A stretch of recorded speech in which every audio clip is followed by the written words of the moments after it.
Hello dear students, स्वागत है आप सबका एक बार फिर आपके अपने यूट्यूब चैनल एजुकेशन मंत्रा में, जहां मिलता है आपको इंग्लिश का बेस्ट नॉलेज। तो डियर स्टूडेंट्स, पिछले क्लास में हम लोगों ने बात किया था वॉइस के बारे में, और इधर लगातार 3-4 क्लासेस हो गई हैं आप लोगों की वॉइस की, जिसमें से पहला क्लास हम लोगों ने इंट्रोडक्शन का लिया। फिर एक क्लास में हम लोगों ने असर्टिव सेंटेंस के बारे में पढ़ा, एक सेंटेंस में इंट्रोगेटिव के बारे में पढ़ा। उसके बाद वाले क्लास में, यानी कि जो पिछला लास्ट वाला क्लास रहा है, उसमें हम लोगों ने कुछ इंट्रोगेटिव सेंटेंस को देखा था, कुछ शब्दों को देखा था, जैसे हु को बाय हुम में बदलना, विच, हुज और हाउ मैनी के साथ कोई सजीव नाउन आए तो उनको बदलना, फिर उनके साथ में कोई निर्जीव नाउन आए तो उनको बदलना। इन सब चीज़ों के बारे में हम लोगों ने जानकारी ले लिया है। अब हमारे पास अगला जो अभी तक जो भी हम लोगों ने एक्टिव से पैसिव किया था वो केवल टेंस से ही रिलेटेड था। अब हम लोग थोड़ा सा बात कर लें मॉडल्स की, कि अगर हमारे सेंटेंस में मॉडल्स आ रहे हों तब हम क्या करते हैं। तो याद रखिए कि हम लोगों के पास जो मॉडल्स हैं,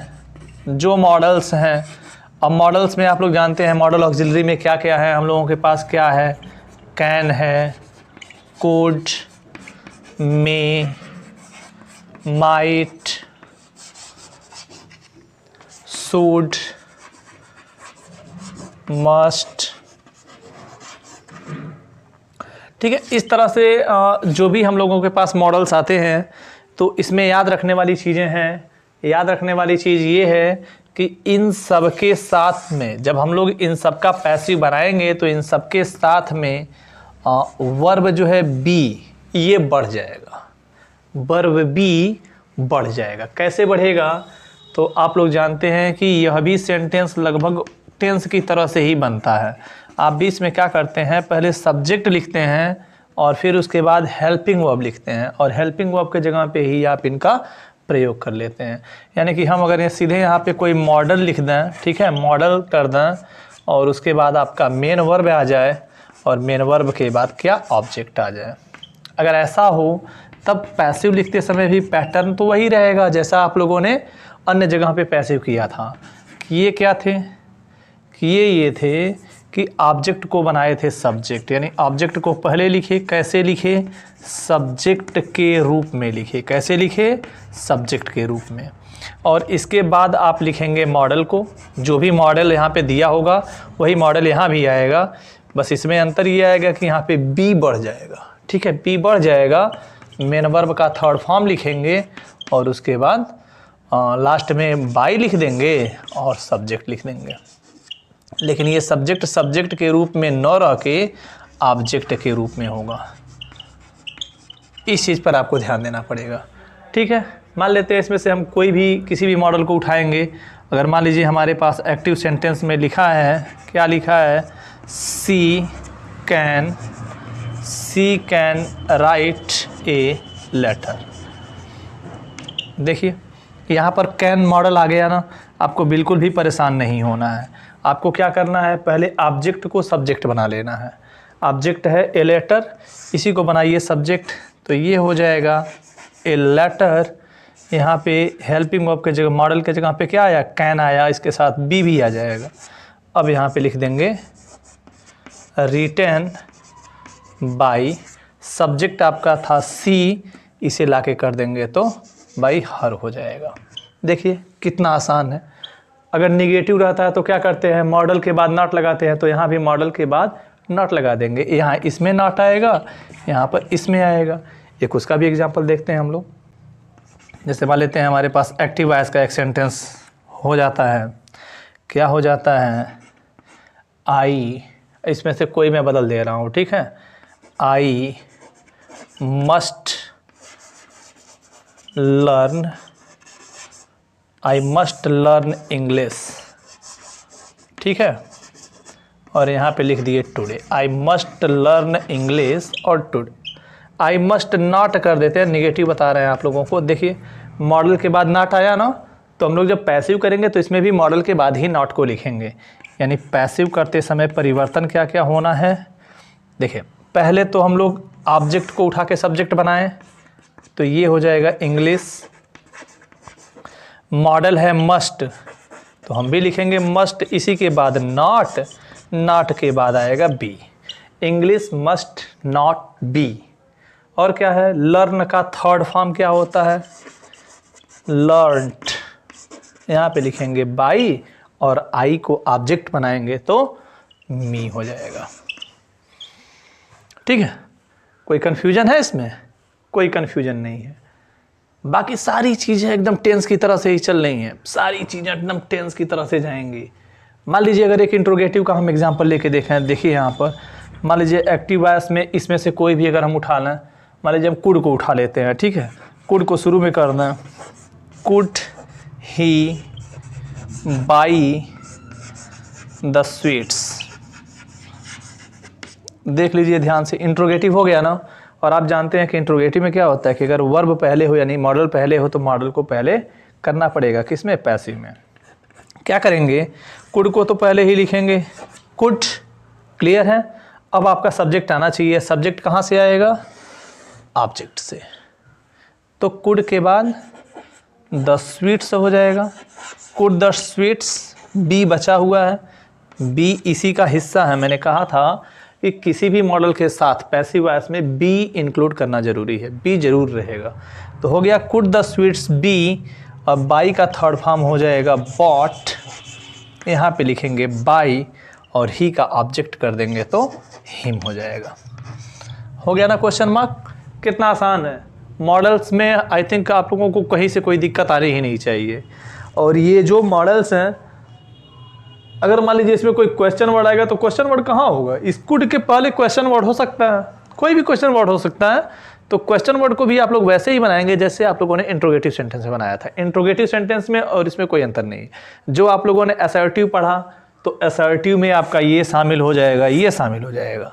आपने इंट्रोगेटिव पढ़ा तो इंट्रोगेटिव में ये वाला शामिल हो जाएगा, ये आपके असर्टिव में ही आएगा। ये सब असर्टिव ही हैं, ये इंट्रोगेटिव में शामिल होगा क्योंकि हेल्पिंग वर्ब पहले आया हुआ है। अब अगर क्वेश्चन वर्ड भी पहले आएगा तभी कोई दिक्कत नहीं है, इंट्रोगेटिव वाले फॉर्मेट को आप जानते हैं। ठीक उसी तरह से इनको बनाते जाएंगे। केवल इसमें अंतर क्या आ रहा है, असर्टिव इंट्रोगेटिव कुल मिला के इसमें करना है। अंतर केवल ये है कि इन सब के साथ पैसिव वॉइस में बी का प्रयोग होगा। ठीक है, कुल मिला के बस इतना ही अंतर है। तो इस क्लास को यहाँ पे क्लियर किया जा सकता है, यहाँ पे मॉडल्स आपका क्लियर हो जाता है। अब हम लोगों को जानना है किसके बारे में, अब हम लोगों को इंपरेटिव सेंटेंस के बारे में जानना है। ठीक है, तो चलिए फिर हम लोग अब इंट्रोगेटिव सेंटेंस को देखते हैं। ओके, हाँ तो डियर स्टूडेंट्स, ये हमारा आज का क्लास है इंपरेटिव सेंटेंस। इंपरेटिव सेंटेंस को पैसिव वॉइस बनाना। तो सबसे पहले थोड़ा सा आप जान लीजिए कि आखिर में इंपरेटिव सेंटेंस होता क्या है। तो इंपरेटिव सेंटेंस को हम लोग हिंदी में आदेशात्मक वाक्य के नाम से जानते हैं। आदेशात्मक वाक्य, इसी नाम से इसको जाना जाता है। और इसमें मुख्य रूप से 3 काम होते हैं। 3 काम में से एक काम होता है ऑर्डर, दूसरा काम होता है एडवाइज और तीसरा काम होता है रिक्वेस्ट। ठीक है, 3 काम होते हैं। आदेश किसी को दिया जाए, किसी से प्रार्थना किया जाए या फिर किसी को सलाह या सुझाव दिया जाए तो वह सेंटेंस हमारा इंपरेटिव होता है। और ऐसे सेंटेंस को एक्टिव और पैसिव करने का फॉर्मेट क्या है, आइए हम लोग देख लेते हैं। अगर हमारे पास एक्टिव वॉइस में कोई सेंटेंस आ रहा है तो इसमें सबसे पहले तो मेन वर्ब आता है, उसके बाद ऑब्जेक्ट आता है और भी कुछ चीज़ें हो सकती हैं, फुल स्टॉप हो जाएगा। अब इनको अगर पैसिव में करना हो तो डियर स्टूडेंट्स, डियर स्टूडेंट, ध्यान रहे इसमें कुछ चीज़ें एक्स्ट्रा होती हैं। उन कुछ चीज़ों में क्या है, सबसे पहले तो लेट को यूज करना पड़ेगा। ठीक है, लेट, लेट के बाद आप लिखेंगे ऑब्जेक्ट को। ठीक है, इसके बाद आपके पास हेल्पिंग वर्ब के रूप में आएगा बी और फिर उसके बाद आएगा मेन वर्ब का थर्ड फॉर्म, उसके बाद फुल स्टॉप। आई थिंक आप लोग क्लियर हैं। देख लीजिए, अगर मेन वर्ब और ऑब्जेक्ट के फॉर्म में लिखा हुआ कोई भी सेंटेंस है तो वह इंपरेटिव है। और इंपरेटिव सेंटेंस का पैसिव करते समय सबसे पहले लेट लिखना कंपलसरी है, उसके बाद ऑब्जेक्ट, फिर बी हेल्पिंग वर्ब और लास्ट में थर्ड फॉर्म। एक छोटा सा एग्जाम्पल देखिए। जैसे मान लीजिए लिखा है ओपन दी डोर, ओपन दी डोर। ध्यान से देखिए, ओपन मेन वर्ब है और दी डोर क्या है, ऑब्जेक्ट है। अब आप अपने रूल के हिसाब से चलिए, अपने रूल के हिसाब से चलिए, कहीं कोई मिस्टेक नहीं आएगा। आपको करना क्या है, पहले लेट लिखना पड़ेगा, यहाँ पे लेट लिख दिए। ऑब्जेक्ट लिखना पड़ेगा, ऑब्जेक्ट क्या है, दी डोर, दी डोर। इसके बाद वर्ब के प्लेस पे लिखेंगे बी और थर्ड फॉर्म लिखना पड़ेगा done. Let the door be, sorry opened होना चाहिए, ओपन का थर्ड फॉर्म ओपेंड, ये सही है।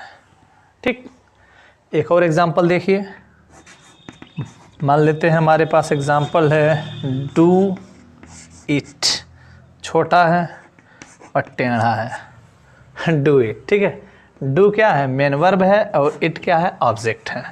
अब डू और इट को अगर पैसिव में करना हो तो क्या करेंगे, पहले करेंगे लेट अपने रूल के हिसाब से, फिर लिखेंगे ऑब्जेक्ट, ऑब्जेक्ट हो गया इट, फिर आना चाहिए बी, फिर वर्ब का थर्ड फॉर्म, डू का third form DONE, done, let it be done.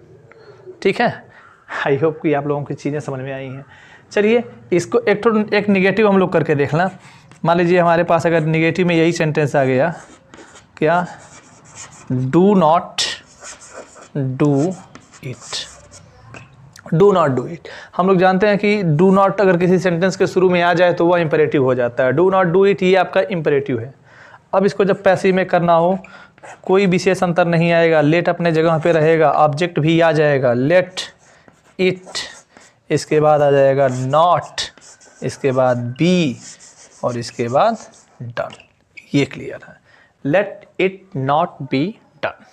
ठीक, फिर से समझ लीजिए, डू नॉट डू इट ये आपका निगेटिव है, ये निगेटिव शब्द है, इसे आप लोग टेंस में मत जोड़िए, निगेटिव से निगेटिव कर रहा है ये, इंपरेटिव को निगेटिव बनाने के लिए आया है। ये डू मेन वर्ब है, ये ऑब्जेक्ट है, तो लेट अपने जगह पे ही रहेगा, ऑब्जेक्ट आएगा, नॉट आएगा, फिर बी आएगा और बाद में वर्ब का थर्ड फॉर्म। तो इस तरह से इंपरेटिव वाले में क्लियर कर सकेंगे। और इसमें थोड़ा ध्यान से देखा जाए ना तो ये लगभग ऑर्डर के जैसा सब आ रहा है। अगर एडवाइस भी आएगा तो लगभग इसी तरह से वो भी बनेगा। एक दो एग्जांपल लेते हैं, चूँकि इसमें और इसमें थोड़ा सा अलग होने के चांसेस ज़्यादा होते हैं, जो कि क्लास 11 और 12 के बच्चों के लिए ज़रूरी होता है। तो थोड़ा सा हम लोग उसको देख लें ताकि बच्चे कंफ्यूज ना होने पाए। ओके, आइए ध्यान देते हैं। जैसे मान लीजिए कहा जाए do not plug the flowers, do not plug the flowers, ये हमारे पास अगर एक एक्टिव है, इसका पैसिव करना हो तो एक तो आप लोगों को मैंने पैटर्न बता ही दिया कि लेट को शुरू में लिखिए, लेट, फिर ऑब्जेक्ट को लिखिए यहाँ से, तो ये हो जाएगा दी फ्लावर्स, लेट दी फ्लावर्स, फिर निगेटिव है तो नॉट, बी और यहाँ पे लिखेंगे प्लक्ड। इसमें चूँकि सब्जेक्ट दिया नहीं है तो ऑब्जेक्ट में बदल कर यानी बाई और ऑब्जेक्ट लिखने की ज़रूरत नहीं होगी, इतने से आपका काम चल जाएगा। इसी सेंटेंस को हम लोग एक दूसरे तरीके से बना सकते हैं। कैसे, आर में करके कर सकते हैं, जो कि आप देख रहे हैं कि इसमें एडवाइज किया जा रहा है, ठीक है, सुझाव दिया जा रहा है। तो हम लोग कह सकते हैं यू आर एडवाइज्ड,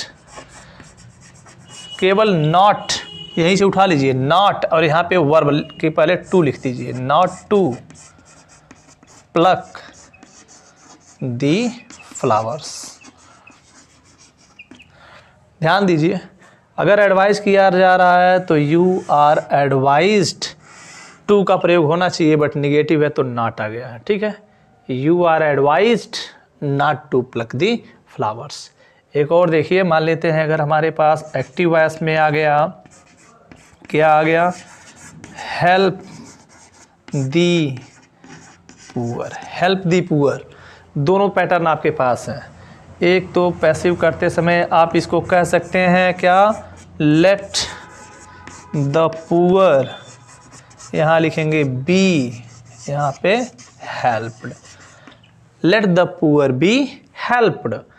अगर अथवा में कहना हो तो यह एक सुझाव है, इस तरह से आप यूज़ कर सकते हैं। कह सकते हैं क्या, you are advised to help the poor. ठीक है, ध्यान से देख लीजिए, कोई कन्फ्यूजन नहीं है। ये 11 एंड 12th के बच्चों के लिए ज़्यादा ज़रूरी है। फिलहाल अगर आप लेट से करते हैं तब भी ठीक है, और लेट से नहीं करते हैं, यू आर एडवाइज्ड टू का प्रयोग करते हैं तब भी बेहतर है। कहीं से कोई डाउट नहीं आना है, चीज़ें सब सेम है, मतलब सबका सेम ही होगा। ठीक है, तो हम लोग एडवाइज वाले को थोड़ा सा एग्जाम्पल देख लिए। अब रिक्वेस्ट बचता है एक हम लोग उसको भी देख लेते हैं। ठीक है, आइए रिक्वेस्ट वाले में अगर हम लोग चलें आगे तो कह सकते हैं, जैसे मान लेते हैं हमारे पास एक्टिव वॉइस में एक सेंटेंस आ गया, प्लीज़ हेल्प मी। एकदम छोटा सा एग्जांपल है, प्लीज़ हेल्प मी। अब इसको अगर पैसिव में करना हो तो वही फॉर्मेट आपके पास आएगा, लेट, यहाँ पे आई, मी का सब्जेक्ट हो जाएगा ना, चूँकि ध्यान दीजिए मी क्या है, ऑब्जेक्ट है, सब्जेक्ट करेंगे तो आई हो जाएगा। Let I be helped, let I be helped, एक ये होगा। नहीं तो फिर आप आर में करके ना वो फॉर्मेट अपनाइए जो एडवाइज में बताए। कैसे, यू आर एडवाइज्ड टू, यहाँ पे हो गया हेल्प मी। देखिए कितना अच्छा है ये, you are advised to help me. कोई डाउट नहीं है ना इसमें।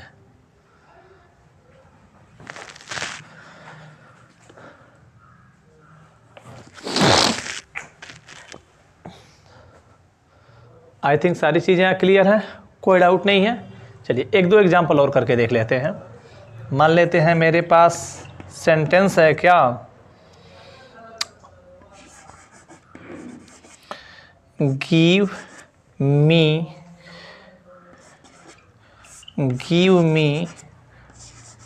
10 रुपीज़, और यहाँ पे लिख दिया प्लीज़।